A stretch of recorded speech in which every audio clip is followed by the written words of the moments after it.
For you guys, and it was a pleasure to spend time today with the guy who runs Liga One.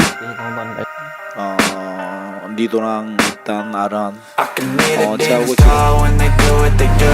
Now I feel like taking off, find a place with a view. The pain is never gonna stop if it's controlling you. I know that time can heal. Pelatih Timnas Indonesia Sintayong merespon pertanyaan wartawan mengenai tidak dipanggilnya Elkan Bagot pada pemanggilan untuk FIFA Matchday Juni 2024. Ya, Sintayong memang buka suara soal ketidakhadiran Elkan Bagot di Timnas Indonesia.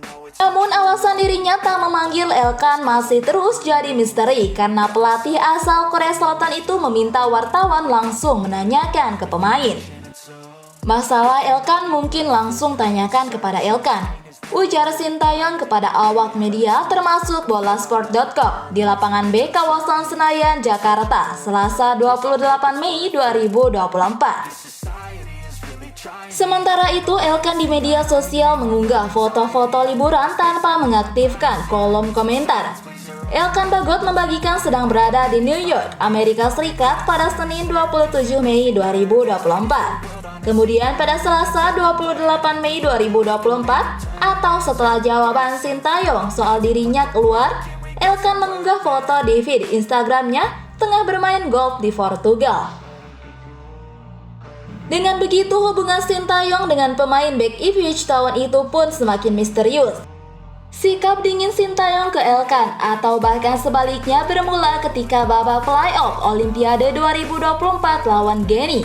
Elkan dipanggil Timnas U23 Indonesia namun tak merespon Sintayong. Jawaban Sintayong sama persis dengan apa yang ia katakan sekarang ketika ditanya oleh wartawan.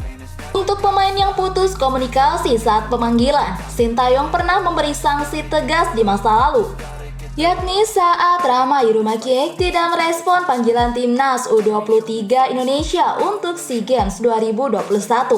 Ramai tak hadir padahal Timnas U23 Indonesia akan training camp di Korea Selatan saat itu. Sintayong mengambil keputusan untuk menghukum Rama Irumakiek. Sejak saat itu, Rama Irumakiek belum pernah lagi dipanggil Timnas Indonesia.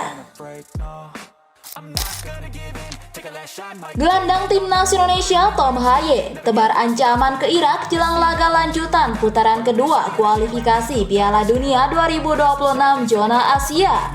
Timnas Indonesia masih memiliki 2 laga sisa di grup F putaran kedua kualifikasi Piala Dunia 2026 zona Asia, yakni melawan Irak dan Filipina. Tim asuhan Sintayong dijadwalkan menghadapi Irak dan Filipina di Stadion Utama Gelora Bung Karno, Senayan, Jakarta pada tanggal 6 dan 11 Juni mendatang. Menatap 2 pertandingan ini, Timnas Indonesia memiliki peluang yang bagus untuk lolos ke putaran ketiga. Pasalnya, skuad Garuda hanya membutuhkan 1 kemenangan untuk bisa melaju ke putaran ketiga kualifikasi Piala Dunia 2026 zona Asia. Kendati demikian, pertandingan melawan Irak maupun Filipina tak akan berjalan mudah bagi Timnas Indonesia. Tim lawan juga pasti akan bermain ngotot untuk meraih kemenangan. Apalagi Irak yang akan menjadi lawan pertama yang dihadapi Timnas Indonesia bulan ini. Tentu saja mereka tak ingin merusak catatan bagus di mana sebelumnya Irak menang dalam 4 laga beruntun. Mereka telah meraih 4 kemenangan beruntun sehingga saat ini memimpin klasemen grup F dengan mengemas 12 poin. Sementara itu, Timnas Indonesia saat ini masih berada di posisi runner-up grup F dengan mengemas 7 poin. Jelang menghadapi Irak, Tom Haye mengaku bahwa tak ada perjalanan yang mudah. Menurutnya, melawan Irak akan menjadi laga paling berat di putaran kedua ini. Menurut saya, mereka lawan yang kuat, karena sudah membuktikan di laga-laga sebelumnya, ujar Tom Haye kepada awak media, termasuk bolasport.com di lapangan B Senayan, Jakarta, pada hari Selasa 28 Mei 2024. Tom Haye memang menyebut bahwa Irak adalah lawan yang kuat. Akan tetapi, pemain berusia 29 tahun tersebut menekankan bahwa Timnas Indonesia sendiri saat ini juga punya kualitas. Tom Haye pun menebar ancaman ke Irak dengan mengatakan bahwa skuad Garuda tak takut melawan mereka. Dia bahkan dengan percaya diri menekankan bahwa timnas Indonesia saat ini semakin berkualitas sehingga Irak harus waspada. Selain itu, Haye juga senang timnas Indonesia akan bermain di kandang pada laga ini, sehingga mendapatkan keuntungan tersendiri. Pasalnya, supporter bisa memberikan dukungan langsung buat tim merah putih. Saya pikir kami sudah menunjukkan di pertandingan sebelumnya bahwa timnas Indonesia punya kualitas, kata Haye. Kami bermain di kandang dan hal itu jadi keuntungan, ucapnya. Lebih lanjut, untuk menghadapi Irak ini, Tom Haye memastikan bahwa dia sudah mulai beradaptasi dengan baik bersama timnas Indonesia. Kondisi saya sangat baik, meski baru menjalani penerbangan yang sangat jauh, kata Tom Haye.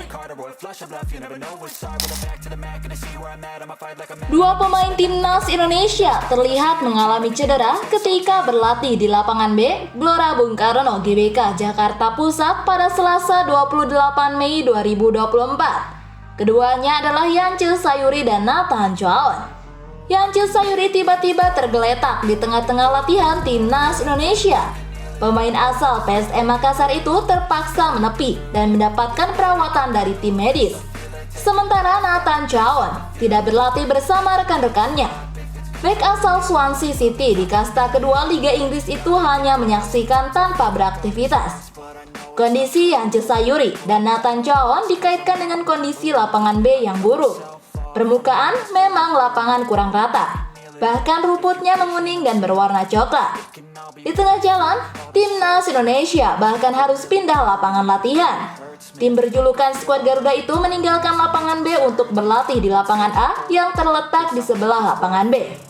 PSSI mengklaim pemain timnas Indonesia menderita cedera bukan karena faktor lapangan latihan. Selain itu, cedera yang menimpa Yance Sayuri dan Nathan Choaon juga disebut tidak parah.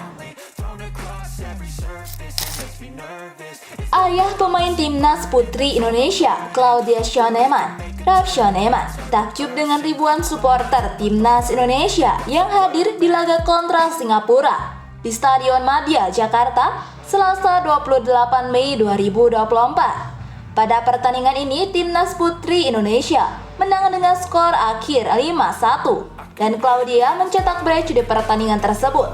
Raf mengakui putrinya menikmati debutnya di timnas putri Indonesia. Dukungan supporter pun diakui Raf menjadi penyemangat bagi putrinya bertanding malam itu. Luar biasa, ini tidak ada di negara lain. Meski Claudia Agustus ke Jerman main di Hamburg, dia menangis karena tak bisa merasakan meriahnya seperti ini, kata Raf usai pertandingan.